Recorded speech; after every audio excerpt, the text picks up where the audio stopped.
नमस्कार बच्चों। आज हम लोग पढ़ेंगे कक्षा 10 के लिए विज्ञान और कक्षा 11 के लिए जीव विज्ञान, जिसके अंतर्गत टॉपिक आपका है रुधिर दाब अर्थात ब्लड प्रेशर कि रक्त का दबाव कितना होता है, उसके बारे में बात करेंगे, जिसे आप साइट में बीपी कहते हैं अर्थात ब्लड प्रेशर। क्या होता है देखिए, हृदय दबाव के साथ हृदय में आपको पढ़ाया जा चुका है, हृदय में लगातार संकुचन और शिथिलन, संकुचन शिथिलन लगातार होता रहता है। प्रकुंचन यानी सिस्टोलिक और डायस्टोलिक की प्रक्रिया लगातार हृदय के अंदर होती रहती थी, ये आप पढ़ चुके हैं। तो हम बात करेंगे कि हृदय दबाव के साथ रक्त को धमनियों में पंप करता है। आगे, रक्त द्वारा धमनियों की भित्तियों पर डाला गया दबाव। आगे बात की जा रही, रक्त द्वारा धमनियों की भित्ति पर जो है डाला गया दबाव जो होता है वही क्या कहलाता है, ब्लड प्रेशर। सीधी सी बात है कि हृदय ने क्या किया, रक्त को पंप किया। जब पंप किया ये धमनियों के ऊपर जाता है, तो हृदय क्या करता है, धमनियों के ऊपर दबाव डालता है, धमनियों की भित्ति इसके ऊपर दबाव डालती है, यानी एक दूसरे पर दबाव पड़ता रहता है। यही प्रेशर क्या कहलाता है, ब्लड प्रेशर कहलाता है। अब बात करते हैं निलय के संकुचन के समय, अर्थात आपने पढ़ रखा है कि हृदय के अंदर अलिंद होते हैं और निलय होते हैं, दो चीजें पाई जाती। तो बात कर रहे हैं हम निलय के संकुचन के समय रक्त जिस दबाव के साथ धमनियों में बहता है उसे हम क्या कहते हैं, प्रकुंचन दाब कहते हैं अर्थात सिस्टोलिक प्रेशर कहा जाता है, या आप इसे उच्च रुधिर दाब भी कह सकते हैं। निलय के द्वारा ध्यान रहे, निलय का मतलब वेंट्रिकल होता है, इसके द्वारा जो दबाव उत्पन्न हुआ वो चीज क्या कहलाती है, सिस्टोलिक कहलाती है, या उच्च रुधिर दाब कहते हैं उसे। इसका दाब अगर देखें तो 120 mmHg, क्योंकि इसको हम नापते किससे, मरकरी कॉलम से नापते हैं। Hg का मतलब मरकरी अर्थात पारा, mm का मतलब प्रेशर, इतना प्रेशर क्रिएट होता है उस समय, इसलिए हम इसको कहेंगे अपर वाला 120 mmHg होता है। हृदय के शिथिलन के समय, जब हृदय के अंदर शिथिलन होगा उस समय धमनियों में जिस दबाव के साथ रक्त बहता है उसे शिथिलन दाब अर्थात डायस्टोलिक प्रेशर उसे कहते हैं, या आप इसे निम्न रुधिर दाब भी कह सकते हैं। यह अगर देखा जाए तो 80 mmHg होता है, 80 mmHg होता है। इस दोनों चीजों को, चाहे वो सिस्टोलिक हो या डायस्टोलिक हो, इसको मेजर करने का तरीका क्या होता है, रुधिर दाब को इस स्फैग्मोमैनोमीटर के द्वारा हम क्या करते हैं, नापते हैं। एक इंस्ट्रूमेंट है अर्थात उपकरण है जिसके द्वारा हम नापते हैं।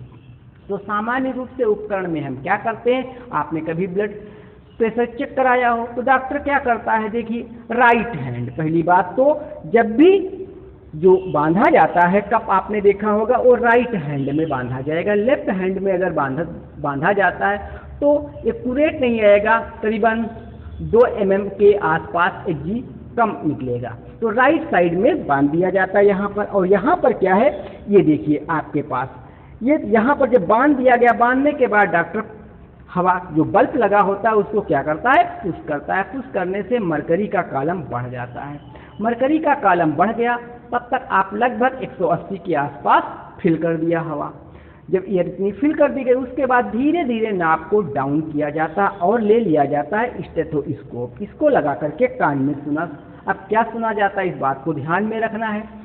ये किया जाता है कि जब हम बल्ब से हवा को निकाल रहे होते हैं धीरे धीरे, तो उस समय क्या होता है, मान लिया यहाँ पर 180 था कॉलम में, अब यहाँ तक भर रखा, जब हवा निकालना शुरू करेंगे धीरे धीरे एक कॉलम क्या होगा, डाउन होता चला जाएगा, एक कॉलम क्या होगा, डाउन होता चला जाएगा। अब हमने मान लिया कुछ देर के लिए ब्लड प्रेशर कैसे चेक किया जाएगा, यहाँ पर इंस्ट्रूमेंट तो मेरे पास नहीं है, बट मैं ऐसे ही बता रहा हूँ आपको कि ये मान लिया मरकरी का कॉलम बना हुआ है, तो मरकरी का जो कॉलम बना हुआ है यहाँ पर रीडिंग मैंने मान लिया 180 है mmHg के आसपास रीडिंग है। तो जब यहाँ तक हमने हवा को भर रखा है, जब नाप को ढीला करते हैं धीरे धीरे ये लेवल क्या होगा, डाउन होना शुरू हो जाएगा। तो डाउन होता जाएगा, एक कंडीशन यहाँ पर कोई भी हार्ट बीट सुनाई नहीं पड़ रही होगी, धीरे धीरे डाउन करते जाएंगे। जैसे हार्ट बीट सुनाई देना जिस पॉइंट पर शुरू कर दिया, मान लिया हमारे पास हमारे जो है 140 यहाँ पर सुनाई पड़ना शुरू हुआ, तो ये क्या हो गया, अप हो गया, अर्थात ये कह सकते हैं सिस्टोलिक प्रेशर हो गया कितना, 120। हवा को और डाउन करते चले जाइए, डाउन करते चले जाइए, एक कंडीशन आएगी जहाँ पर ये क्या होगा, पॉइंट फिर से सुनाई देना बंद हो जाएगा, अर्थात स्टॉप हो जाएगी हार्ट बीट। वो आपके पास कौन सा हो जाएगा, डायस्टोलिक हो जाएगा। कितना भी हो सकता है, 60 जो भी आएगा आपके पास कॉलम, उस लेवल को मेजर कर लेंगे। तो इस प्रकार से क्या करते हैं, हम ब्लड प्रेशर को चेक करते हैं।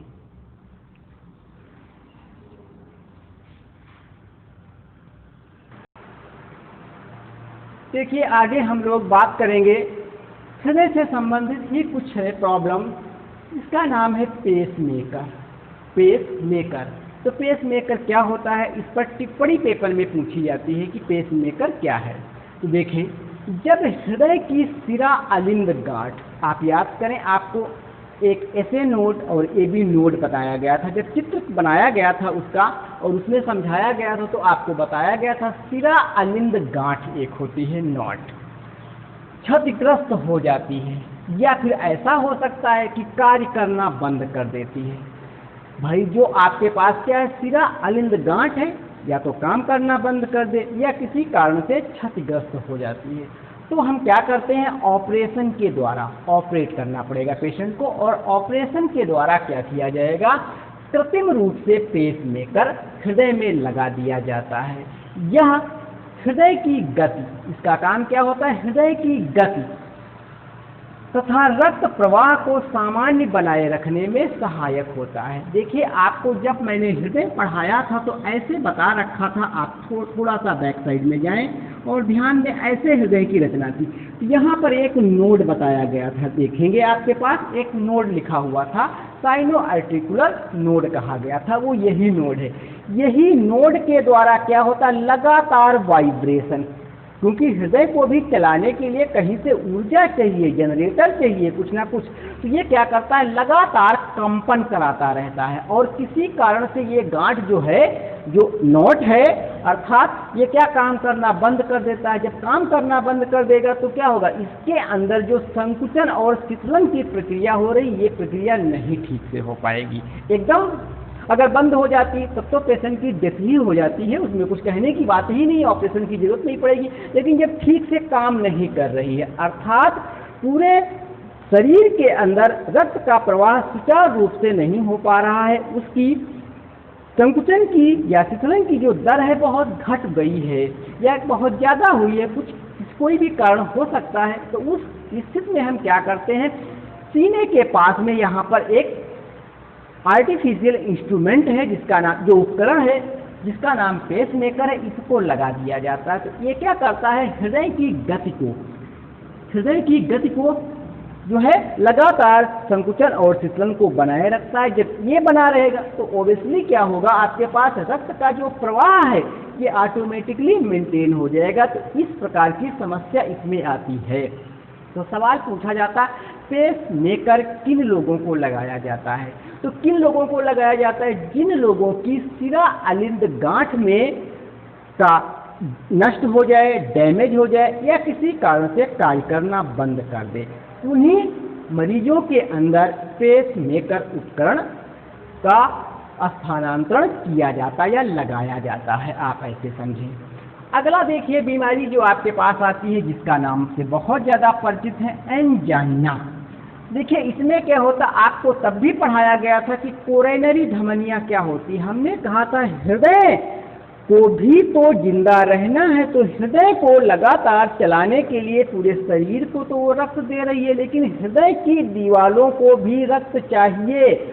उन रक्त को पहुंचाने वाली कौन सी धमनियां हुआ करती थी, कोरोनरी धमनी हुआ करती थी। तो देखिए यहाँ पर बात करेंगे कोरोनरी धमनी के संकुचन किसी कारण से सिकुड़ जाए, ऐसा भी हो सकता है, या उसमें ब्लड का क्लॉट जम जाए, ब्लड का क्लॉट जम जाए, उससे रास्ता क्या ट्यूब का नैरो हो जाएगा, अर्थात पतला हो जाएगा, क्लॉट थक्का जिसे आप कहते हैं, बन जाने से हृदय की पेशियों को जितनी मात्रा में ऑक्सीजन और पोषक तत्व चाहिए, जितनी भी मात्रा में, यानी भरपूर मात्रा में कह सकते हैं, पर्याप्त मात्रा में ऑक्सीजन और पोषक पदार्थ उपलब्ध नहीं हो पाते हैं। इसके परिणाम स्वरूप क्या होता है, एंजाइना नामक रोग हो जाता है। इस रोग में क्या होता है, तो पेशेंट के सीने में तेजी से दर्द होता है, सीने में दर्द हो सकता है, कंधों में तीव्र दर्द महसूस करता है पेशेंट, इस तरीके की पीड़ा महसूस करेगा। तो ऐसे जो है पूछा जाता है कि एंजाइना रोग क्या है, तो एंजाइना रोग में पेशेंट का ऐसा हो सकता है सीने में अचानक दर्द हो, या कंधे जो शोल्डर है उनमें बहुत ज़्यादा दर्द होने लगे। तो ऐसा क्यों होता है, या ये रोग किस कारण होता है, तो आप कहेंगे कोरोनरी धमनी के ब्लॉकेज के कारण होता है। कोरोनरी धमनी जब ब्लॉक हो जाएगी तो पूरे हृदय को सुचारू रूप से या पर्याप्त मात्रा में ऑक्सीजन और पोषक तत्व नहीं मिल पाते हैं, इस कारण से यह रोग उत्पन्न होता है।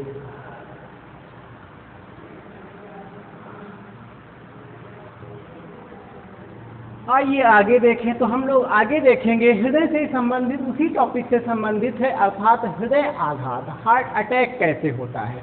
देखिए, कोरोनरी धमनी में अवरोध होने से, आपने अभी बात किया, देखा कि कोरोनरी धमनी में जब अवरोध उत्पन्न हो जाता है, होने से हृदय की पेशियों को पर्याप्त ऑक्सीजन और पोषक तत्व प्राप्त न होने से हृदय की पेशियां क्या हो जाती हैं, क्षतिग्रस्त हो जाती हैं। अतः हृदय रक्त पंप नहीं कर पाता है, या आप कह सकते हैं पूर्ण क्षमता के साथ हृदय कार्य नहीं कर पाता है, क्योंकि उसे ऊर्जा कम मिलती है।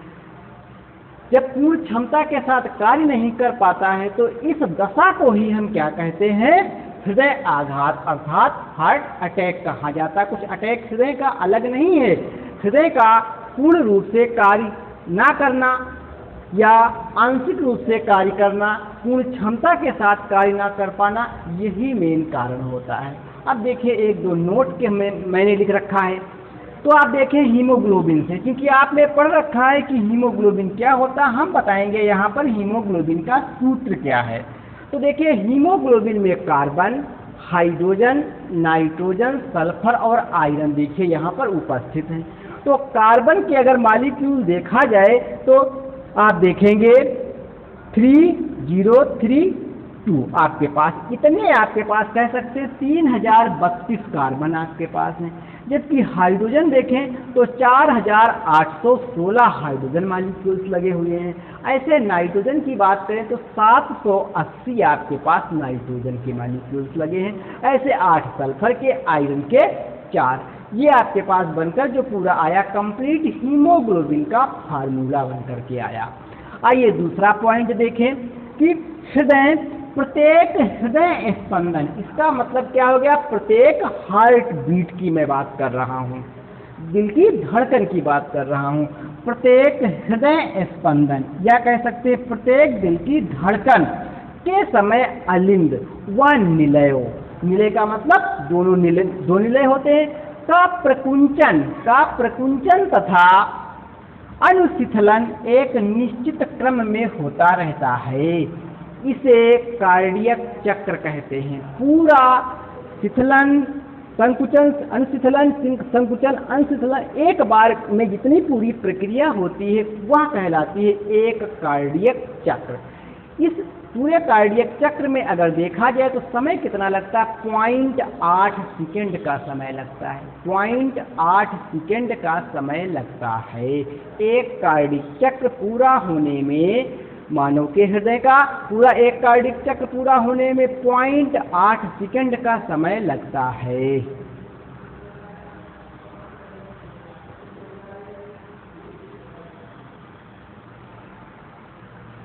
आइए आगे थोड़ा सा और देखते हुए हैं, तो देखिए सिस्टोलिक दबाव, यदि किसी व्यक्ति के अंदर सिस्टोलिक दबाव अगर 140 mmHg से अधिक हो जाए और डायस्टोलिक जो दबाव है वो 90 mmHg से अधिक हो जाए तो उस स्थिति को हम क्या बोलते हैं, हाइपरटेंशन अर्थात उच्च रक्तचाप कहा जा सकता है। तो उच्च रक्तचाप का पेशेंट आप किसे कहेंगे, अगर 140/190 और भी ऊपर हो सकता है, लेकिन मिनिमम एक रेंज है।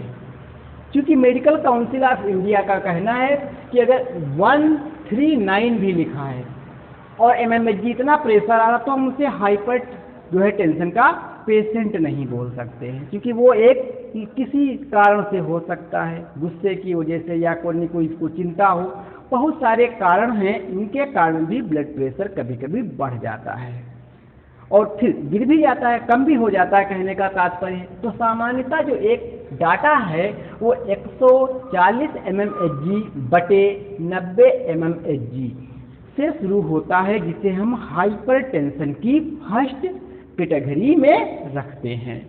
आइए आगे देखें।